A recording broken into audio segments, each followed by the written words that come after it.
Le film Les Enfants Rouges raconte l'histoire de deux jeunes cousins, 16 ans et 14 ans, Nizar et Ashraf. Ils font paître leur troupeau dans la montagne, dans le sud de la Tunisie. Tout est beau, tout est paisible, tout n'est que paix. Et soudain surgit l'horreur, l'indicible, l'attaque d'un groupe djihadiste. On regarde la bande-annonce.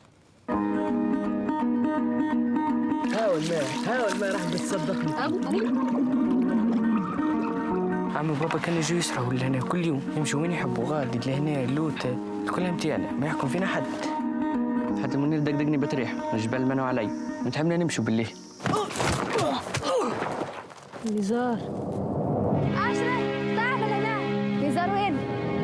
ربطوا نزار وضربوني سألوا برا سؤالات لنزار أما النزار ما يحبش جوابها خويا مش مصبر يا منير فهمني كنا نجموا نعملوها راه معناها يا أخي قود الجيش ولا الإرهاب أشرف نعرف اللي أنت ما تحبش ترجع للجبل أما يلزمنا نروح تتفكر طريق ولا ولدي الجبل ما عادش يطب أنا وش عندي غيرك هذه ديما خذها وخليها معك تحميك من كل شيء نزار أما نزار عمل حتى شيء خيب وأنت زاد عملت شيء خيب أشرف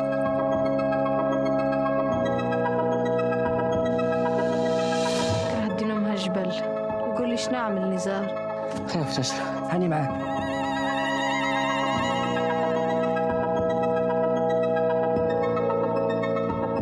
Les Enfants Rouges de Lotfi Achour, Anissa Daoud. Pourquoi le cinéaste a-t-il voulu raconter cette histoire ? Alors, il faut dire d'abord que ce film est inspiré de faits réels, d'une histoire tragique qui s'est passée en 2015, donc pile au moment des attentats du Bataclan. Donc, on n'en a pas tellement entendu parler.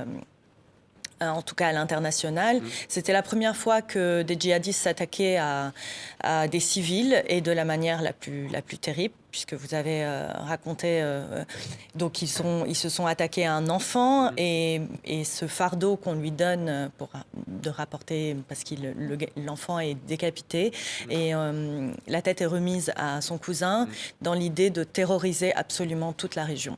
Donc c'était un fait absolument incroyable, on a été sidérés, d'autant plus que le traitement médiatique a été indécent, il y a eu une vraie absence des autorités, une vraie faillite de la politique, que ce soit sur ce moment-là, parce qu'ils n'ont pas assisté la famille, qui a dû repartir dans la montagne chercher le cadavre, et en même temps, dans les années qui ont suivi, puisque un an plus tard, le même frère de Mabrouk Soltani, donc le nom de l'enfant réel à qui ça s'est arrivé, est mort dans les mêmes conditions.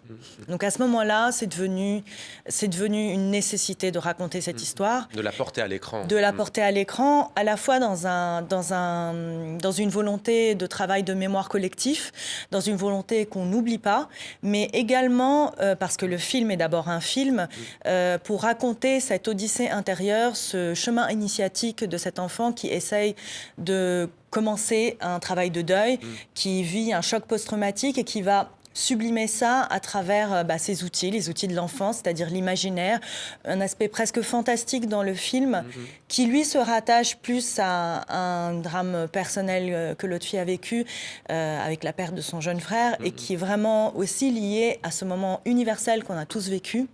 Mais pourquoi qui est l'arrachement de l'enfance. L'arrachement, la perte. Pourquoi Lotfi Achour a choisi ce pari artistique, cinématographique ? Ça aurait pu être un film, non pas d'horreur et encore, mais en tous les cas un film beaucoup plus dur, beaucoup plus sombre. Et en même temps, vous le disiez, c'est un film d'abord sur le deuil, mais avec beaucoup de poésie. Il y a même un côté, vous le disiez, parfois fantastique. Pourquoi ce choix ? Écoutez, que répondre à cette violence-là quand elle atteint ce degré-là ? Lotfi et Natacha, sa co-scénariste, Doria Achour et Sylvain Catenois aussi, qui ont participé au scénario, ont fait le choix radical, en fait, de répondre par la beauté. Sans verser dans une suresthétisation factice, parce qu'il ne s'agissait pas de ça, mais quelque part, en fait, le vrai sujet du film n'est pas le terrorisme. Bien sûr, c'est ce chemin de deuil, cette histoire intime de Ashraf, tel qu'il s'appelle dans notre film. Mais surtout, c'est un film politiquement et socialement sur la marginalisation.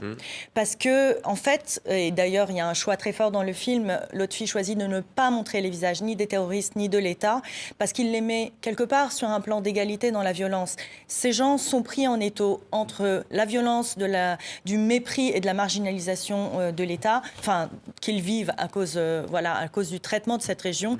Vous avez dit le Sud, en fait, ça se passe dans le centre, de la Tunisie. Or, vous savez qu'il y a une énorme fracture entre le littoral et l'intérieur du pays. Et donc, c'est une double violence prise entre la violence de l'État et de l'autre côté, celle des djihadistes qui eux-mêmes sont nés de quelque chose qui qui relève aussi du mépris et de la marginalisation. Donc c'est ça en fait le fond du problème. Et Lotfi, oui, choisit la délicatesse, choisit la beauté, choisit la subjectivité de cet enfant, parce que tout le film est raconté à hauteur d'enfant.